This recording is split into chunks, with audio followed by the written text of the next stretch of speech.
Hey, folks, this is Lonzo, the Godfather of West Coast Hip Hop. Today, you are live with me and Dr. Dre, my man from the East Coast.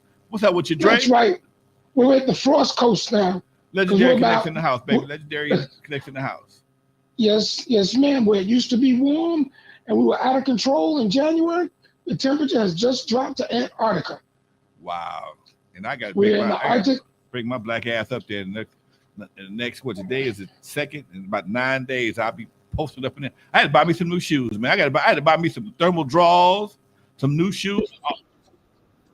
All my shoes are slick bottoms. I ain't trying to slide up and down the goddamn streets of New York, man. You'll be all right. You'll be all right. Because it's just a quick snap. And as of Sunday going into Monday, our temperatures rise. What's up, Miss B? Just letting everybody know the climate change is still in effect, right? Miss B in the house, man. What's up with you, girl? I'm here hanging out with the legends. You got a good connection so far. Shit, look at you. Damn. You ain't glitching and stuff. Your mouth and your words all matching up and shit. Yeah. She got a lipstick on today, Doc. Sugar Daddy been by the house today, Dre. No. He coming by. He on his way. It's wear red today. He must be on his way. Card awareness. Yeah. So that's what's up. He must be on the way, damn it. I'm still looking for that sugar daddy. I realized he gotta learn know how to cook. Wait. Say what? Did you say you gotta know how to cook? Nah, she must. She's at it. That's why her shit froze up because she's been talking crazy. She's locked up now. Soon as she started talking that bullshit, her shit just locked up. What's up, Marlon? I see my man Marlon in the house. Chris Stacks in the house. Gary's garage. What's up with you folks? Somebody, Vista Light. What's up? Vista Light 91972. What's up with you folks? I'm glad to see y'all stepped in and checking us out this evening. Miss Bernadette, we're gonna get back to her in a minute because she's making me look bad. Well, I'm frozen. Don't worry about that. What's up? I gotta say, the gentleman who wanted the picture from us, for me to sign, please be patient. Marlon, please be patient. I don't have a picture, so we're trying to find a cover that I used to have for the album. Cause I have a whole couple of boxes of those, but I'm looking through storage, and here's a blind guy looking for something. This is funny. How the fuck did that happen? How did that come and working out for you? Okay, that's what I want to know. How the fuck are you looking for some shit?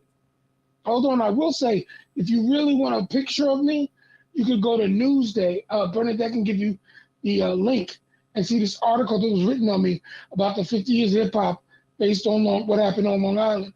And there's a big picture of De La Soul, Chuck D, Rakim, Busta Rhymes, and yours truly, Dr. Dre, full-size page that I found that was in the Sunday entertainment section, and a great article discussing what happened during our run at doing hip-hop here in its infancy. Still trying to figure out this 50-year thing.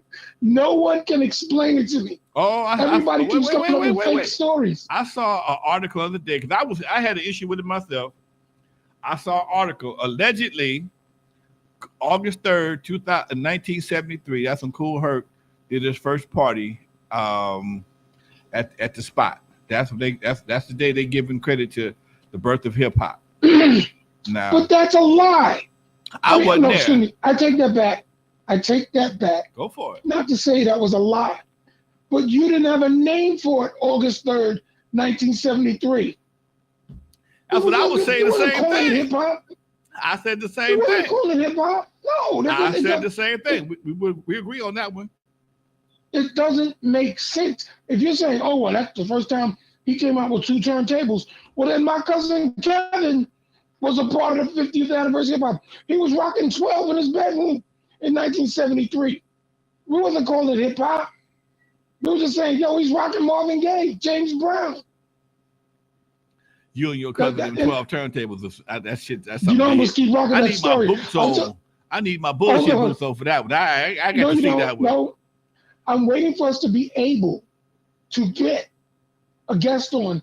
And I told him I wanted him to come on the show and explain how he did it.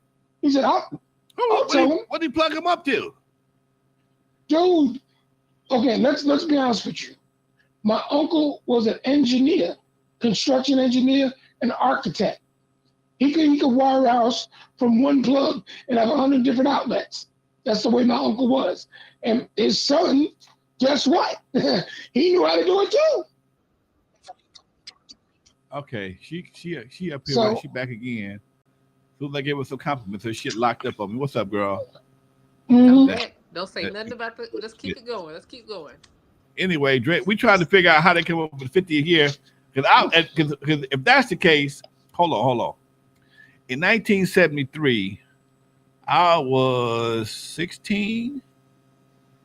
I graduated high school in 75, and I was 17, technically. I was 10. So I was 10 in 73. Hold on. And I was dancing the God to Give It Up. I was not in 73. I'm trying to do my math right quick. So 73, I graduated high school 73, 75. So I was 15 years old in 1973. Okay. At 73 in LA, the main DJs were from the radio stations. Tom Cross, Hunter Hancock. They had 2 turntables, but we didn't. We was doing sock hops. They weren't DJing with 2 turntables like that. Yeah. No, they wasn't spinning. I mean, it was radio They were turning style. Dials. It was radio style. It wasn't even close to. And I'm not taking anything away from Kool Herc and the Herculoids. It developed. You could say he went out and inspired people out there in the beginning, but it didn't develop into the word hip hop till Africa Bambaataa and the Zulu Nation. And that wasn't yelling out hip hop. Don't stop. That had to be in the late 70s. I don't want to point a finger because I do know, being a youth and my aunt living up in the Bronx, and me sneaking up and seeing certain people get down. From what I understand, again, this is my own history. It's not perfect. Is that Grandmaster Flash was the first one to come up with actually the first mixer, because Flash, also being an electronics engineering type of person, came with the first DJ mixer with turntables. But I can always say the landmark event that really developed DJing from New York folks was the blackout in 1977, when many electronics stores were, how do we say it? Burglarized, man, burglarized. Very true. Look at all that sugar. Burglarized. She got burglarized. They got.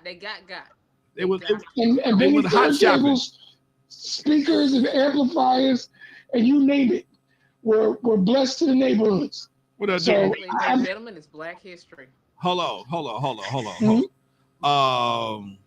So in 1973, I was in high school. I got my broadcast. I went to graduate high school 75. Got a broadcast license in 76. Okay, I started DJing in 75 at broadcast school. I got my broadcast license in 76. Damn. So we're really pushing. But we had my broadcast license I got in 83. So I didn't hear the word hip hop until probably the 80s. Yeah, that's what I'm saying. I heard no, 79. First time I heard the word hip hop was in Rappers Delight. Okay. True. But there was a few records before. There was a few records before Rappers Delight. Okay. Before hip hop. Now I heard hip hop prior to 79 from tapes from Busy Bee, Cold Crush Brothers, Treacherous 3, Lovebug Starsky. I mean, there was a lot of rappers using it as a loose term, but it was dealing with more break. It was break dancing, and hip hop was becoming that culture. So when you talk about Rappers Delight, I keep telling people you gotta include Planet Rock because it was a huge influential record. Yeah. Big time. Those records were almost at the same time. Right. Planet Rock didn't get the radio play that Rappers Delight got. And they were saying in Planet Rock to the Planet Rock, don't stop. The soul song that falls, it's the big power.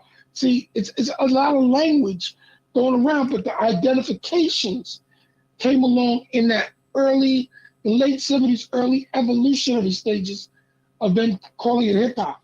But hip hop was always being sent and used as the culture, not the music. Wait a minute, hold on. The music was called rap. Wait. So I'm older than most of the cats except for Herc. Only person older than me is Herc and that I know of is Herc and Africa Bambaataa. True. I mean, they was all 15 years old doing this shit. No, Herc is older than me. Herc is like 70, right? Herc may have been, Herc may have been in his early. See how who Herc is. All right. Yeah, his early 20s. And Bambaataa may have been 18, 19, but that was I 1973 he wasn't. No, I can't say that 73. I can't say that. That's why I said the numbers just don't make sense. They don't. In 73, we were locking. We wasn't pop locking. We were locking. Okay. Right. That's when the lockers was big time at Centennial High School, Soul Train, every place else. They was hopping around and breaking hips and shit back then. So and we saw lockers on Soul Train, and then you saw lockers when Fred Rerun Berry had What's Happening. Right. Because you knew who that was. Yeah, it's in the middle 70s. DJ Kool Herc. How old is he right now? Huh? How old is he right now? I got 67. Or is that him? He okay. So he's 60. I mean, he's 2 years older than I am. Okay. He's 67. How old is Africa Bambaataa? Oh, let me see. See, I'm agreeing Herc went out DJ and playing songs, but I'm gonna say he leaned more to reggae and dancehall music. And they spun 45s. Now, did they spin solo 45s too and extend breaks? Yes, most likely. But you got to also go with the MCs that were around him then. Africa Bambaataa is 65. Okay, so we all the same. So, we all the same age. Yeah. Okay, unless somebody is doing some miracle shit at 15 years old. hold on. I'm keeping it 100. 15 years old. I don't know. 15 years old. I don't know very many. 15 and a 16-year-old. Okay. I don't know. We was participating in parties at 15 and 16 in LA. I know I was. But it was different than what. See, that's why I said it's subjective to what do you call it? Because reggae and dancehall DJs were DJing with equipment and sound systems, but it wasn't called hip hop. Okay. They weren't going, yo, we're rocking that hip hop sound right now. No, okay. they didn't do that. Okay. And that came from toasting. That came from toasting from Jamaica. We was doing the same thing in 74. Yeah, that's what I said. Bob Marley was big on the dial, aka Stevie Wonder's jamming until the break of dawn. That's true, but it wasn't the way it developed into. It's like that's like saying if you really want to go back to who was the first rappers, then we got to go back to scatting, we got to go back to jazz, you got to go back to Costello and Abbott and Danny Kaye and Jerry Lewis, because they loved studying that they got from Ella Fitzgerald, that they got from Louis Armstrong, that they got from Cab Calloway. If you start throwing numbers out of when this all started, even James Brown could say, I was the first rapper. Right. I could dig rapping, I'm mad. I could dig rap, come on. All that singing and shit, you need to stop singing, man. You need to stop. You just singing shit alone. That's not your thing, okay? That's not your lane. Okay? I'm a very talented singer. Singing I just got a bad voice right now. Okay. I am. Okay. Dude, your shit clear up, okay? When your shit clear up, holla at me, okay? But right now, don't be mad at me doing James Brown imitations. James Brown is the most. My shit over here spiking, and this is having all kind of issues and shit. Oh man, I think this is brand new. Okay. Don't let me start going. I got ants in my pants and I need to dance. Check this out. Don't let me start. Check this out. Okay, so you telling me that 15 and 16-year-olds invented something. Now at the same time, they was pop lock, and it was locking in California back in 73 for damn show. 72, 73, they was jumping around in I can agree with you on that. Huh? So what? I can agree. He said can. Right, okay. In 72, 73, they was hopping around in knickerbockers, long socks, striped socks, in them potato toe platform shoes with big ass apple caps and shit, doing their thing. Okay. Now, if I used to love Applejack hats. Okay. Now, if that's the case, now we can have a debate here. Now, I know I've heard Kool Herc say that he got influence from the lockers of Soul Train. Okay, so hey, that's what I was thinking of when you're talking about the dances and the style. Now that right there, this is the beginning. This is when dancing became more specialized. Okay, because before then we could dance. You know, everybody had the cha-cha and whatever the case may be, the jerk, whatever, the LA stomp, whatever we was doing. But everybody, locking created what they call battle dancing. I mean, you go into a circle and out dance somebody. You ain't never seen nobody go to a party and ask a girl to lock with her. Come on, man, let's get this lock on. No, but they did do that out here. It's slow Dre. They do that out here when it came to dance. A girl and a guy locked together. And reggae. No, not dude, I said, everybody. Dude, the bus stop is really what evolved into what R. Kelly did. But the bus stop that was always there. Locking and all that stuff. Everybody had a dance. What I said was, depending on where you're from, locking created the battle dancing that led to dances like shit like break dancing. Let's see, Chris Stack said in the chat. I can't say that. Why not? You know why I can't say that? Why? Because break dancing, in its essence, was different than locking. Pop locking. I didn't say pop locking. I said locking. Locking, you still was on your feet. You weren't hitting the ground. Okay, hold on. What I you said, weren't in the ground. Listen to what I'm saying now. Here we go. We're finna get into a fight, goddammit. What I said was it led into the battle dancing because before then, nobody was really doing any standing around in a circle watching anybody do any kind of dancing. Okay, everybody was. Yes, what I'm saying that what back in '73 when I was growing up, people were doing it, but they were doing it to Motown stuff. We not talking about the goddamn music. I said the dance. Listen to what I'm saying. The dance too. Changing the goddamn but you gotta know what you're dancing to. You keep. You gotta know what you're dancing to. You're not listening to what I am saying. What I'm saying is the dance. I don't give a fuck if they dance the country and western or goddamn polka. Nobody was dancing. Everybody was dancing in couples. The locking was the first battle dance that came out. What they were dancing to, they were dancing to Billy Preston most of the time. What I'm saying is, in '73, that's when the battle dancing started with locking, okay? And that's when you start having locking contests, and which led to pop locking, which eventually led to breakdance. That's what I'm saying. Got the part? I understand what you're saying. Okay. I just disagree. I say that the dance offs were there, but I think they were everywhere, and locking just was televised versus what was done in the street in New York. That's the big difference. I had never seen nobody stand up in the middle of a circle and just dance by himself and compete with another brother. Because it wasn't on television. Hold on. In New York. Listen to what I'm telling you now. We from two different coasts. I'm telling you, in Los Angeles, California, not until before then, before locking came along, guys, couples would compete against couples. Okay. That was what you call it, like disco dancing, where they would dance together, stuff like that.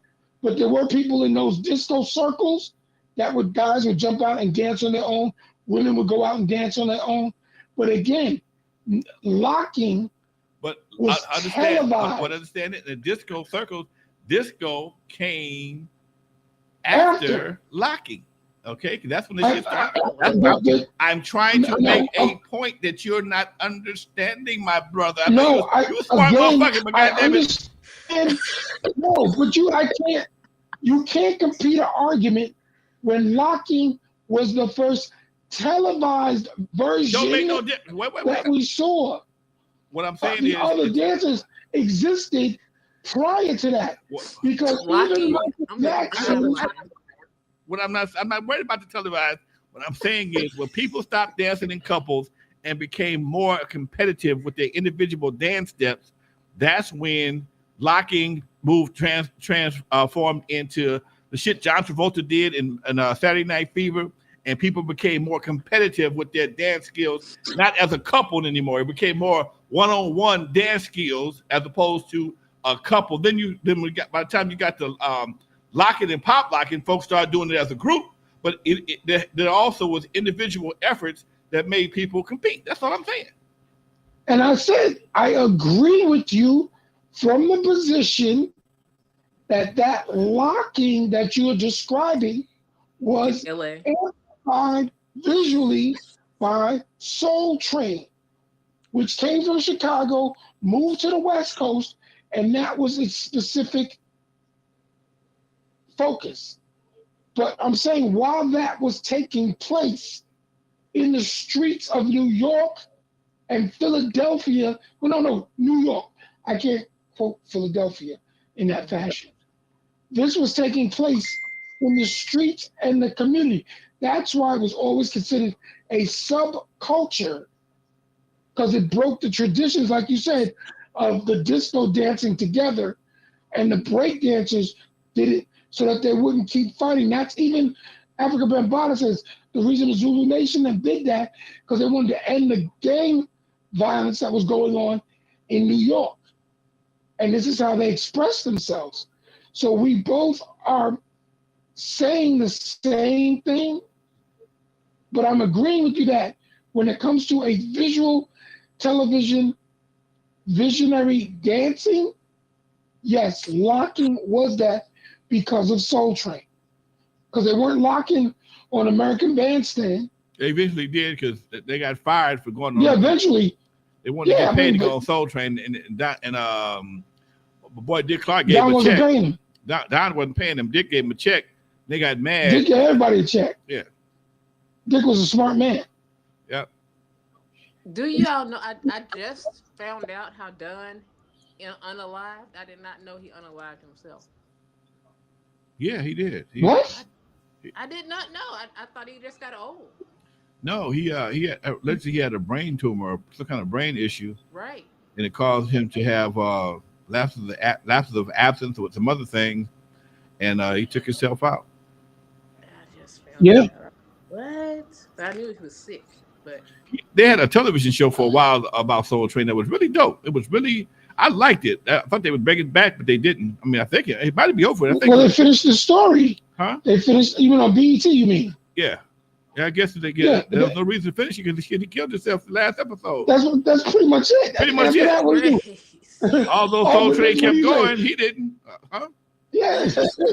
Yeah, I noticed. But you know what the interesting thing about shows like Soul Train, American Bandstand, and even great radio shows, when pioneers like Dick Clark and Don Cornelius leave that set, the show goes away because they become that show. They're that show. You know, Don Cornelius was that show. They tried to get people to sit in for Don Cornelius when he was in the hospital. I remember they had Shamar Moore. They had Richard Pryor. A couple of people tried to fill in for Don's shoes, but Don was the coolest dude in the room. So it's hard to beat. You had to bring another cool dude in. You couldn't change up the format for Soul Train. Shamar Moore, Richard Pryor. Right. You couldn't. As I said, he owned that brand. He owned it. It wasn't so much the brand. It was just the brother had the biggest natural, a deep voice. He was the coolest dude in the room. So he had that big ass natural. Did I ever tell you my Don Cornelius, Barry White, and Isaac Hayes story at Jack the Rapper in the elevator? Go ahead. Okay. We only got 45 minutes left. So, okay, there used to be a music convention called Jack the Rapper. I remember. I used in to go Atlanta that we went to. So I went there. And this was like the second or third year of Yo MTV Raps, and Yo MTV Raps was like becoming a very big thing. So I got in the elevator and I'm like, oh snap, wow. It's like Barry White, like, yo, what's up, yo, blood? Isaac Hayes was really, really funny, and it was Don Cornelius. And I'm like, I can't believe this. You know, my name is Dr. Dre, and I do this show on MTV. Well, we know who you are, brother.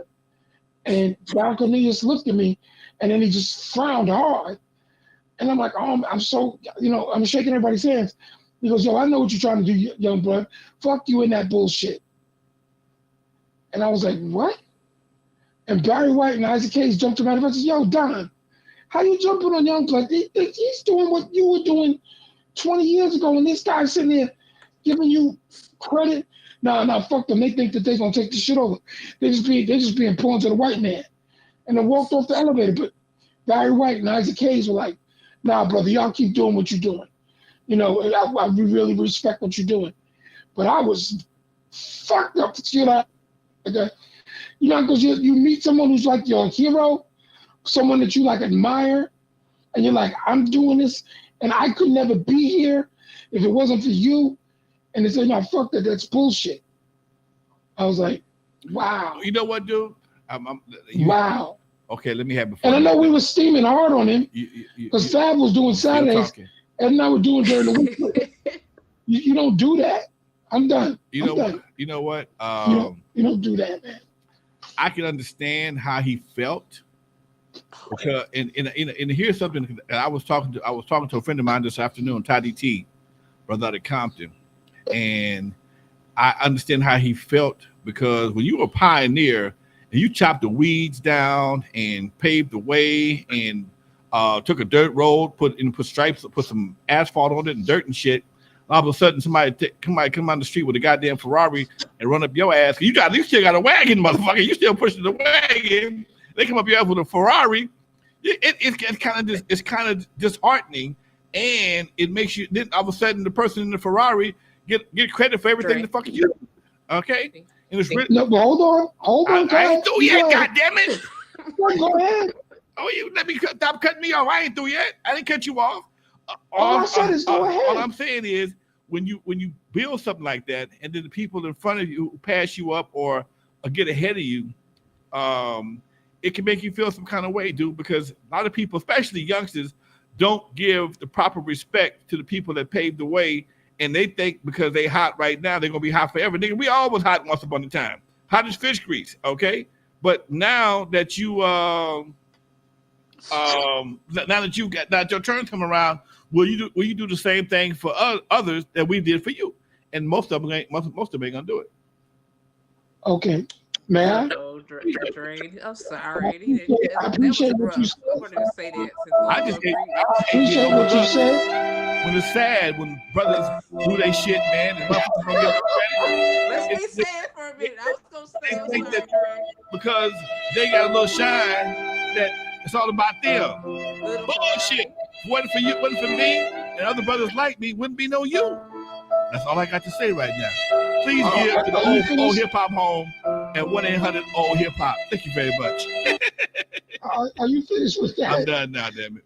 Go Ferrari. I got one thing to say to you, Lonzo. Bull Shnikes. BS. Because we were also in the same wheelbarrow being at MTV. We weren't riding no Ferrari. We didn't have keys to a skateboard. Come on, man.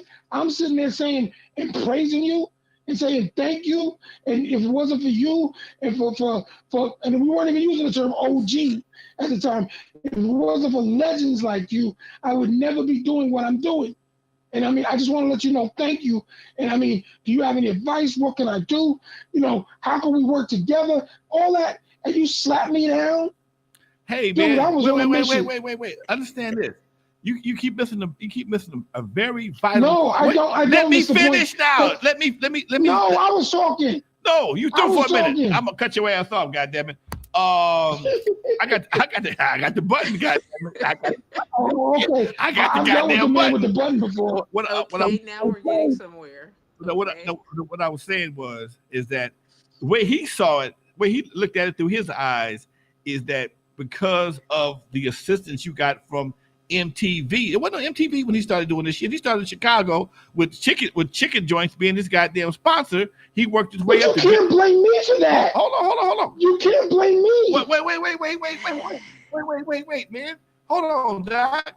Because what happened was the folks with the money saw what was coming and they knew it was going to change. And he's not mad at you. It's just that you're looking at a dude that it can possibly see his time coming to an end, man. Dude, wait. I understood that, though. Hold on. Before we continue the funeral of Don Cornelius, that wasn't the case. Oh, now you got the music. The one thing you personally pulled the trigger on Don Cornelius, man. It's your fault. Y'all trapped him into a state of depression. Trapped him in the elevator, talking about the brother, made him run out and feel bad and shit, man. That's fucked up, Dre. That's fucked up. And I didn't know all those people were on the elevator like that. So in front of all his boys. There's a big hotel. They had big windows, and we were coming from the top floors. But to quote the great Ice Cube, find another nigga to hate. That ain't me. I came out with flowers and came out with respect, and you slapped me like dirt under your foot. Wait. First of all, y'all didn't have a real conversation. Y'all just had an elevator introduction. Okay? If y'all that was the point. Wait. You don't know what that man had been dealing with prior to meeting you. Wait. Let me finish now. He watching television. I ain't trying to hear that excuse. Wait. I'm not giving him an excuse. I'm not giving him an excuse. All I'm telling you, the brother was probably looking at y'all on television like, look at this motherfucker right here. He gonna take this hip hop shit and just undermine my whole shit. Now, this man he done broke Tina Marie, Gladys Knight and the Pips, Rick James, had Barry White on live on TV, James Brown, his boy on TV, and fought with sponsors for all. I watched this show, man. I watched the show about him. And I know some of that shit was fictional, but I understand a lot of that shit was based on reality too. So he had to move. And the other reality, the other reality Don Cornelius said is when Dick Clark put Run DMC on TV first on his show, he said, you made Lonzo's point. You saw it coming. Dang.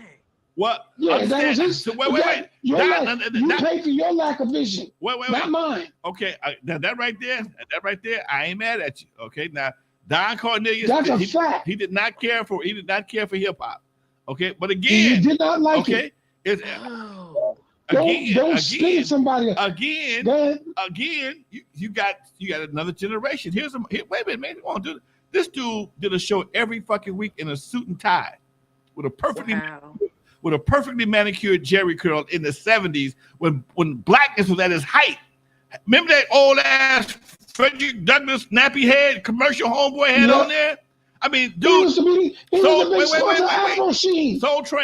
Soul Train was represented black excellence at that time like no place else. Okay. And wait. Okay, well, fuck. Afro Sheen, Fred, all that shit. Okay. Jet magazine. Come on, man. I know that. But hold on. You sold out, goddammit, because you sold out to the white man. You sold out to the white man. So now you calling me a sellout.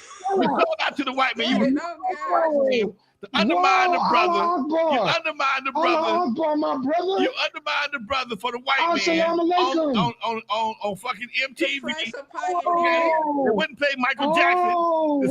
The same shit. They wouldn't play Michael Jackson, but they played Run DMC. But you sold out, goddammit. Oh my God! You had some pork chops and some white women, and you were sold the fuck out. Okay, so let me get my music playing.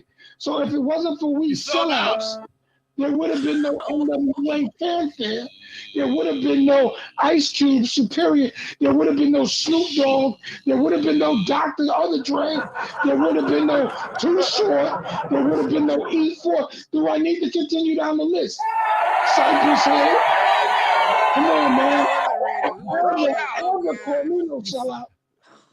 I ain't never sold nothing up. Man, the only thing I sold is records, time, and what we did that broke barriers all over the globe. not my fault. His vision was small. You sold out to the white man. Don't be mad that I'm Darth Vader and you just running around and as a stormtrooper. Don't go to the MTV world because we aren't favored at MTV. We have to fight for our right to party. I'm just saying. And we party for our right to Shout fight. out to the Beastie Boys. Drizzle, drizzle, drone. Time for this one to come home. All right. Don't let me fight the power. I'm just saying. Don't let me go there. Don't let me go there. See what he saw. I'm telling you what he saw. What he saw. What he saw is a crab in a barrel, and he saw his ending coming. Now, you gonna tell me? Tell me what I say he saw now, right? What he saw. What he was supposed to do. He was supposed to join the brothers. How he gonna join you? You was owned by the white man. You was owned by the white folks. How he gonna join you? No, I wasn't owned by anyone. I own my name. No, I own my name. Who owned the show? Cricket. It was their show. Okay, well, how you gonna say that? Who owns Soul Train? You can't compare Soul Train to your own TV Raps because the two things didn't exist in the same plane. Don't compare. Clark didn't own American Bandstand when it started. No, he didn't. Bullshit. He acquired it afterward. There was a host before Dick Clark. It was in Philadelphia. Who owns Soul Train? The show started in Philadelphia. No, bullshit. Don Cornelius owned Soul Train, lock, stock, and barrel with his partners. Excuse me. Don Cornelius did Soul Train after evolving from Chicago radio. Okay. Let's get it clear. He still owns Soul Train, goddammit. Dick Clark didn't own American Bandstand at first. He acquired it after. Okay. There was a host before Dick Clark. When did you own MTV Raps? That's bullshit. When did you own it? That's bullshit. That's bullshit. I got him. No, you didn't get me. Because I'm not going to let you... I'm not going to let anybody check your blood pressure. Check your blood pressure. Our evolution. Check your blood pressure. Check your blood pressure. We are. Thank you. Thank you, Drake. I can say, from my position, I made West Coast hip hop. All I'm saying is, you got a young TV raps. Wait. See, fellas, I want y'all to learn something. When somebody know they got them on the rope, they try to filibuster you. They won't let you speak no more. So you can speak all you want. I can't. I don't want. But I would never ever say. I don't want anything that y'all did was a sellout to the white man. I'm just fucking with you. Don't take that personal. I'm just fucking with you. I have to because I hear that. We get straight with that, and I go, that's bullshit. I was joking, but I'm just. Hold on. I know, but I'm telling you. Let me say something. With that. Let me say something. How he as a person who had to fight from radio to television in Chicago to television in Los Angeles by himself with his partners, fighting with Coca-Cola and Afro Sheen, to have some other brothers come in sponsored by white folks and be able to be big as he was in a shorter period of time. You can't. No. Come on, man. You see, that's wrong. That's wrong. What? You can't say that. You say some other brothers come to be sponsored by MTV. That's not how it was. Huh? He was an independent television show with independent markets trying to survive with his show. But stop. But MTV came in with a whole channel. You can't compare. Well, you notice how we think. MTV as a network was on cable. Okay, cable. Don Cornelius was on commercial TV. But you cannot fudge the two of those things together. You're trying to keep. No, because I'm not going to let you do that. That's misinformation. You can't stop it though. You can't stop it. I can. I can because black people didn't support Soul Train. They supported Soul Train for years. No, black people did not support Soul Train like American Bandstand because American Bandstand was on commercial TV. It was not an independent television show that had to sell itself everywhere it went. If black ABC people, was the network. If black people, Don Cornelius stayed independent. No. Wait, come on, let me finish now. Can I say something? You ain't the smartest motherfucker. Because I'm not gonna let you make up a story. Let me finish. Don Cornelius started off independent and stayed independent most of the time. He was on Channel 5 here in the United States. He maintained most of the dollars from his advertising because he understood. Once he learned the power of advertising and sponsorship, he kept his shit independent for that very reason. So he controlled. Bullshit. Come on. Bullshit. Bullshit back. Bullshit back. Bullshit. He couldn't get the amount. He could never compete with American Bandstand. He couldn't get the channels that American Bandstand had. I tell you what, though, when American he could not compete. Hold on. When American Bandstands tried that black soul shit, Don sued the fuck out of them and shut their asses down. So obviously he has some power. He didn't. Somebody was watching bullshit back. Bullshit. Bullshit. You want to rock in fantasy world? Okay, so you're trying to tell me, wait a minute. Wait a minute. Got behind Don. Wait a minute. Shut that shit down. Wait a minute. Go for it. So you're trying to tell me that the reason the Arsenio Hall show died I ain't got nothing to do with Arsenio. Fuck that. It's the same reason. It's the same reason Soul Train died. Don't change the subject. No, it's the same subject. Arsenio died when he put Farrakhan on the show. No, he was dead before that. No, he wasn't. Dude, I spoke to the man. Okay.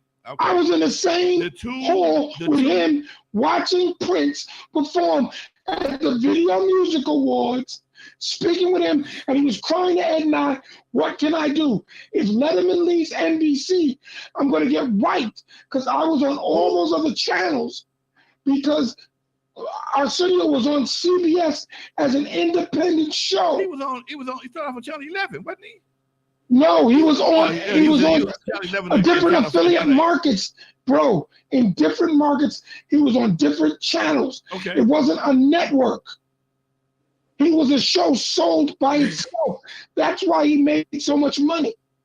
That's the same reason why. Same with Don Cornelius. They were never on a network. Okay. They were independent. So what are you saying? I'm saying, don't hand me that BS about selling out to the white man for a show. Oh, hell no. You're missing the point, man. You still missing the point. It's not about. No, there's no point. Because Soul Train was not on cable. Okay, hold on. Cable wasn't fucking invented was introduced in 1980. Cable was not fucking invented. You could not put. So you can't compare the two. Yes, but hold on. There's no comparison. Hold on. You telling me that the Wright brothers, that Pan Am is mad at the Wright brothers for inventing airplanes? Bullshit. What I'm telling you is that because you guys had a much easier road to success than Don did. Because you were on a goddamn. Oh no, I ain't with you. Bro, I'm not with you, bro. You were on a goddamn network. Lonzo's with you. You were on a goddamn cable network. He had bro. Bro. I'm sorry that I wasn't born in the 50s. Excuse me. I'm not mad at you, but understand, dude. You don't understand it. What? No, I do. Let me. I do. I think, be quiet. I think you don't understand. Give me 5 minutes. Give me 5 minutes. I'm gonna give you 6. Open your ears and close your mouth for 5 minutes. 6. Okay. 6 minutes, Alonzo. Okay. 6 minutes, and you're on. Okay. Check it out. On. Check it out. No. All bullshit. Don Cornelius had to literally hold a road to get where he was from day one, to stay where he had to fight and claw the whole time. Now, once that was established, shortly after that comes along cable TV, on TV, select TV, little boxes on top of your television set. When MTV came around, they wouldn't even play Michael Jackson. Okay, hip hop came along. And they eventually got into hip hop, and they gave you a platform to bring hip hop. They didn't even respect it that much. You've told me that yourself. They didn't respect it, but because Don didn't even like it, everybody was forced to come to UMTV Raps, and that's not your fault. That's not your fault at all. But when you look at somebody who has fought as much as he has, there could be some animosity, some generational animosity, because, dude, here's something that he fought Dick Clark, won against Dick Clark. When Dick Clark had his show, that soul, whatever it was, somebody mentioned it earlier in the chat room, and he fought the suit, and NAACP came at sponsors, whole 9 yards. Dick Clark pulled the plug on that shit, okay? But that's not why Dick Clark pulled the plug. I was belching. I'm taking a breath. I ain't through yet. That's not why he pulled the plug. Okay. MTV comes along with a whole network of basically white programming, okay? And this hip hop thing comes along shortly behind that, and they gave you and Ed a shot. That shit blew the fuck up, okay? Now, I've seen it happen before. It'll probably happen again with all of us. It's just like right now, with some of us right now, as much work we put in, we didn't get paid like these new guys getting paid. As much work as we did, we're not getting paid. We never got paid as much as these youngsters are today, and that can render a little bit of animosity towards people, man. It's not personal. It's just the fact that as much as I've done, I don't have the same rewards for somebody who climbed up my back, and being successful today. If it wasn't for guys like you and me, none these guys would not have the opportunities they have right now. Mm-hmm. But because we did what we did, they're able to prosper like we never did. Just like Floyd Mayweather made a shitload of money, a shitload more money than Muhammad Ali did. Muhammad Ali was the motherfucking GOAT. He fought, he lost his license, he believed in shit, he had a moral code he would not go against for shit, and it cost him. But by him doing that, it paved the way for other guys to get paid. He was the first one to get $1 million paycheck. Now guys get multi-million-dollar paychecks for the same shit, still getting hit, but because of what he did, it opened up the doors. The same thing here. Don Cornelius opened up the doors to make it possible for your MTV rap to exist. But what he looked at is, man, these white boys finally found a way to get me. That's basically what he saw. He got two brothers. No, I'm fucking with you on the sellout thing. That was a job, bro. I'm just fucking with you. But he got two brothers to represent hip hop, but it's sponsored, and the bulk of the money is being made by the white folks. That's all I got to say. Okay, now I'd like to speak freely, please. Did you ever hear the expression, when you go and knock the forest down, you never reap the rewards when the city is built? Did you ever hear that expression? Nope. Well, yeah, that's a real expression. That's my college education. But let's break this down simply for the Don Cornelius factor. Before there was Yo MTV Raps, there was Video Music Box with Ralph McDaniels and Lionel Martin. They were on independent cable. No, independent UHF. You know that little round thing? Yeah. That was in the tri-state. No, slow down, bro. I just said slow it down. Prior to Lionel Martin and Ralph McDaniels, there was a guy named Carlos De Jesus with a show called New York Hot Tracks. You ever hear of that? Yeah. New York Hot Tracks started as a little side show on Tuesday nights in ABC Network as a filler, and they used to play the videos. And you know what blew up New Edition? When they did Candy Girl, oh my world. It was New York, New York Hot Tracks. Okay. Because you got to see black videos for the first time, like shot on commercial television. First time. While the MTV was just starting out. MTV had an agenda. It wasn't just a white agenda, but they had an agenda to play rock and roll music to a certain audience because they went from the Rolling Stones, the Police, Paul McCartney. They had a plan to get that audience in first. Because whether you want to believe it or not, before there was Yo MTV Raps with Fab Five Freddy, and the pilot was done with Run DMC with the late, great Jam Master Jay, the Fat Boys were the biggest rap group on MTV. Grandmaster Flash and the Furious Five were on MTV with The Message. Before the controversy with Michael Jackson and Prince, they were on MTV. They were. I said that. Go ahead. Run DMC came on next because they fit the format. That's why they did Rock Box, and that got played on MTV. While Michael and CBS brought their way on MTV because MTV was threatened. We will yank Bruce Springsteen And all them CBS videos off of this damn thing if you don't play Michael Jackson. Because Michael Jackson did a thing called the 25th anniversary of Motown. And he went out there with his brothers and performed. And he said, but I like the new stuff. And did Billie Jean. And that changed MTV. That changed it. It had nothing to do with, oh, well, you let so-and-so to the right. No. Michael's performance, and everyone had seen that performance before it aired nationally. And it was written up like this performance by Michael Jackson and the Jackson 5 shut the whole thing down. And it was on NBC TV. Because we all clamored. What the fuck you got to do the price of tea in China? I saw it. What the fuck you got to do the price of tea in China? Bro, you going to do that? Come on, I'm trying to figure it out. I'm trying to. You give me a big history lesson, but you ain't saying nothing about the big check. So listen to the history lesson before saying the tea in China, because we make the tea and we sell it to the Chinese. That's how it goes down. Don Cornelius, for real.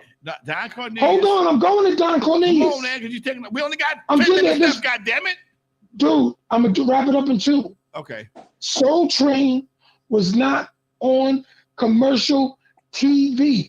It wasn't on CBS. It wasn't on NBC, and it wasn't on ABC, and it wasn't on, before there was a Fox. It wasn't on Fox. It was on NYW, New York, and then it went to PIX, independent. So it could never compete with Dick Clark and American Bandstand. American Bandstand was on Saturday morning after the cartoons on ABC. Nationally. So there was never a competition.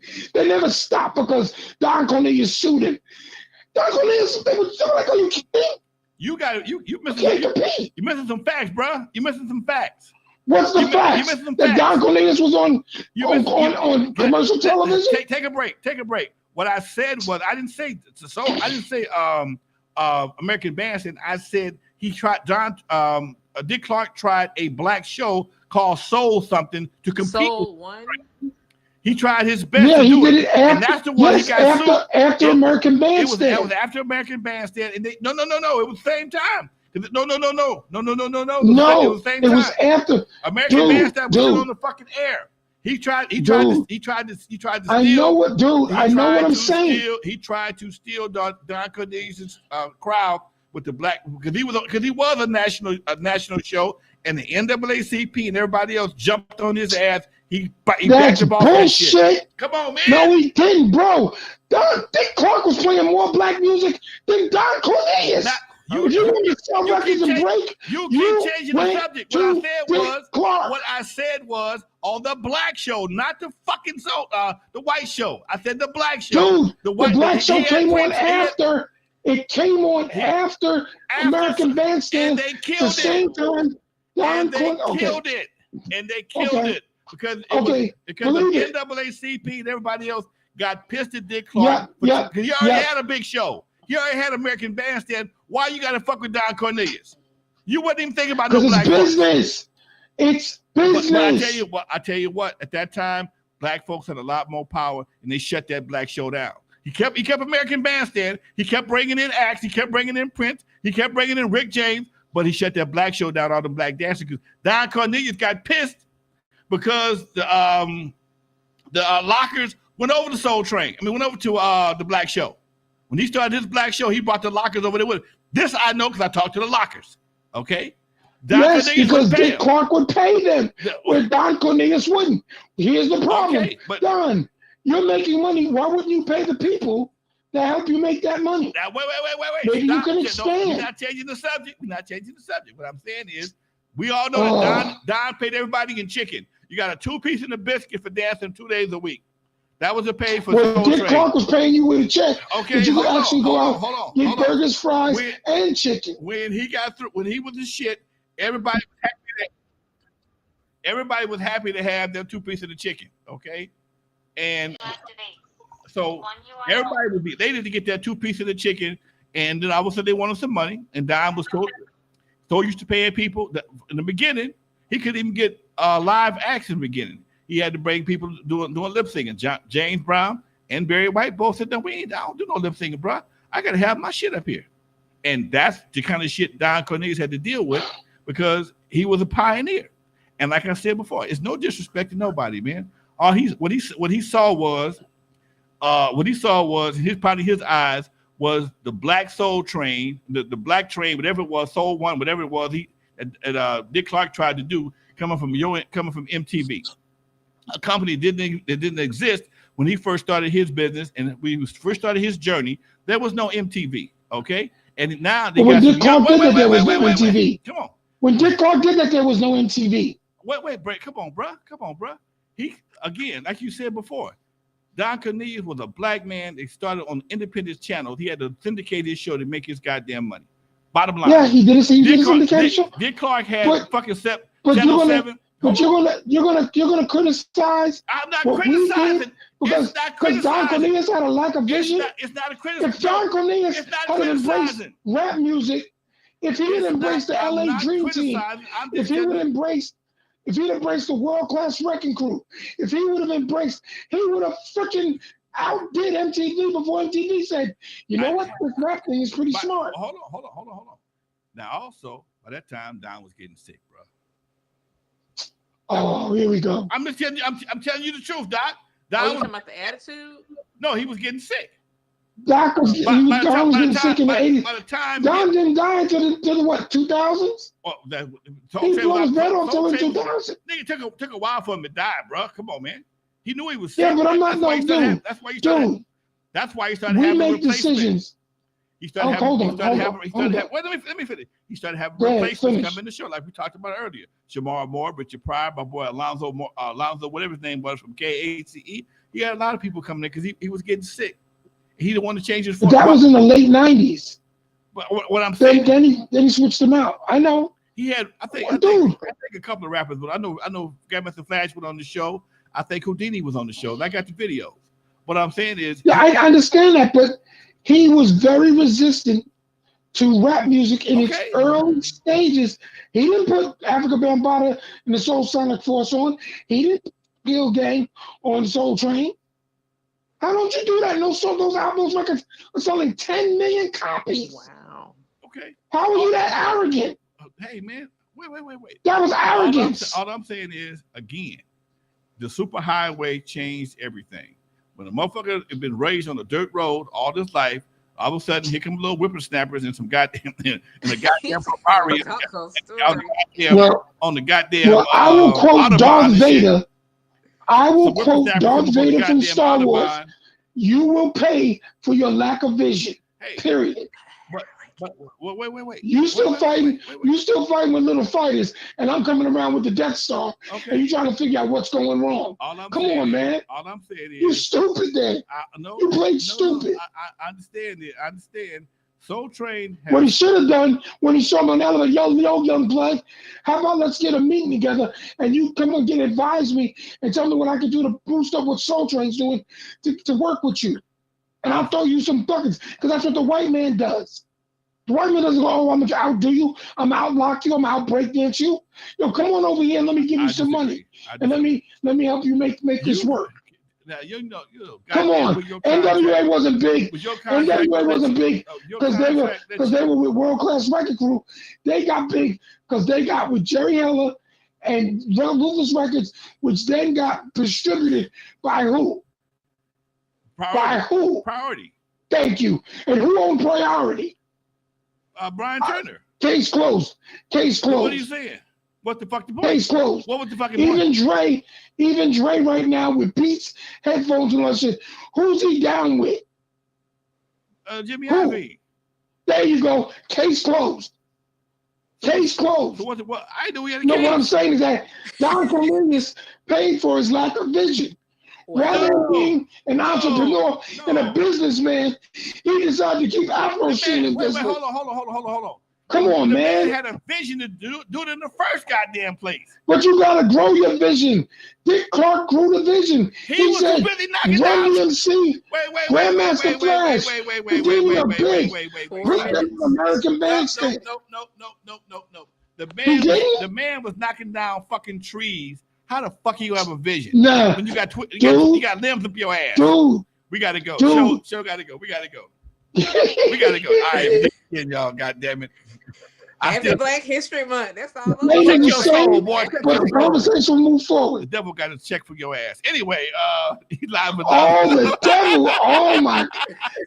Assalamu alaikum, my brother. Get your Assalamu alaikum. Pork chop of the white woman and go on about your business. Oh my goodness. All right. This is just love, like Dr. Dre says. Love. Hey, nothing but love, brother. I got nothing but love for you. Yeah, y'all learn something tonight. Nothing but love. Blood pressure. I'm gonna go do something. I'm gonna go whoop me somebody's ass. Yeah, you need to go do something about your blood pressure. My pressure is fine. My pressure is fine. I'm gonna smoke some shit. Anyway, folks, y'all be good. Miss B, bye-bye, baby. Me and Dr. Dre got into it again, goddammit. Boy, we gonna hey. Beautiful show. Always, baby. We got to make a point. We got to tell you that history. That's keeping it 100. That's all we know. That's what we know. And exactly, man. We got to educate, man. Yes. In the meantime, folks, y'all, you're live with Lonzo and Dr. Dre. Dr. Dre said bye. The doctor says, assalamu alaikum wa alaikum salam. No, he got a white woman in the pork chop in the house. Bye. We out, folks.